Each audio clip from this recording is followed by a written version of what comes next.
कानून छोड़ो, तीस्ता बचाओ। भारत में लेफ्ट के जो दलाल बुद्धिजीवी हैं, वे चिल्पों मचा रहे हैं कि तीस्ता पर कानून ने यदि काम किया तो देश में कोई आवाज नहीं बचेगी। प्रेस क्लब मीटिंग करके कह रहा है कि ये बोलने का बदला है, तो कम्युनिस्ट कॉमरेड आह्वान कर रहे हैं कि तीस्ता तुम संघर्ष करो, हम तुम्हारे साथ हैं। भला कोई इन लेफ्ट दलालों से पूछे कि दंगा पीड़ितों को राहत के नाम पर जमा करोड़ों के फंड से विदेशी सैर सपाटे, महंगे ब्रांडेड कपड़े और जूते खरीदना धोखा फरेब है या नहीं? क्या भारत के कानून में पुलिस ऐसे धोखे पर आपराधिक केस बना सकती है या नहीं? देश की आवाज बचाने के लिए कपिल सिब्बल जिस सुप्रीम कोर्ट से विनती कर रहे हैं, उसने क्या ऐसे ही धोखे से सुब्रत रॉय को 1 साल से जेल में नहीं ठूसा हुआ है? जब सुब्रत रॉय बिना चार्जशीट, बिना सजा के चीटिंग के संज्ञान पर ही जेल में है, तो तीस्ता सीतलवाड़ के लिए कैसे कानून को लात मारी जा सकती है? फरेब कुछ लाख, कुछ करोड़ या 1000 करोड़ रुपए का हो, कानून की निगाह में समान महत्व है। फिर तीस्ता के फंड में दुरुपयोग इसलिए भी भयावह है कि आखिर दंगा पीड़ितों के लिए जमा राशि का मामला है, उसमें सरकारी मंत्रालय से मिले पैसे भी हैं। इस नाते तो क्या सुब्रत रॉय के फरेब से अधिक ही अमानवीय व कानूनन अपराध है या नहीं? जरा सोचें, सुप्रीम कोर्ट ने सीधे कार्रवाई करके सुब्रत रॉय को चीटर मान जेल में डालने की जब मिसाल बनाई है, तो गुजरात की पुलिस यदि केस दर्ज कर, जांच पड़ताल कर, अदालत की अनुमति लेकर तीस्ता सीतलवाड़ को गिरफ्तार करना चाहे तो क्या उसे बोलने का बदला कहेंगे या कानून सम्मत कार्रवाई? पर तीस्ता सीतलवाड़ रो रही है, भाग रही है, और उनके लिए लेफ्ट के दलाल बुद्धिजीवियों, पैरोकारों ने सुप्रीम कोर्ट से लेकर सड़क तक शोर मचाया है कि फरेब या कि चीटिंग के इस केस को यदि रद्द नहीं किया गया और पुलिस को उसका काम करने दिया गया, तो देश में फिर कोई आवाज बचेगी ही नहीं। इस दलील के साथ सुप्रीम कोर्ट में कपिल सिब्बल ने तीस्ता का बखान करते हुए कहा, वे या कि तीस्ता उन कुछ लोगों में से हैं जो महाबली या कि माइटी स्टेट से लड़ रही हैं। यही है पते की बात।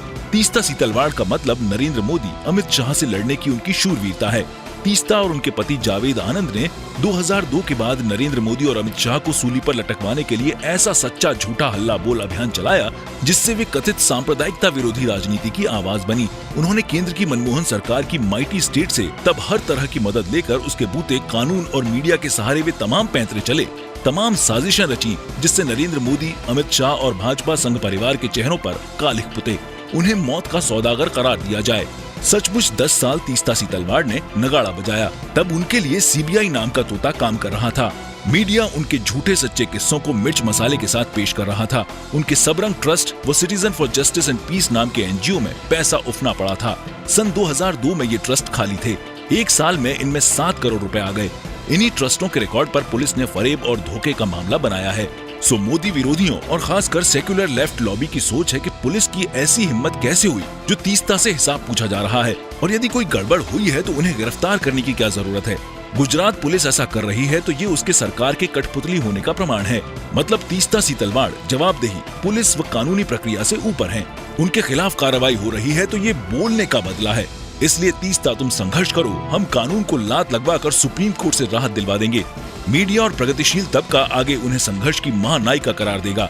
तभी पत्रकार, 200 कलाकार, इतिहासकार, बुद्धिजीवी और कथित समाज के ठेकेदार तीस्ता बचाओ, आवाज बचाओ की मुहिम छेड़े हुए हैं। ये ठाने बैठे हैं कि तीस्ता जेल नहीं जा सकती हैं, क्योंकि वो तो अमित शाह को जेल भिजवाने, नरेंद्र मोदी को सूली पर लटकवाने की मुहिम चलाने वाली लड़ाका हैं।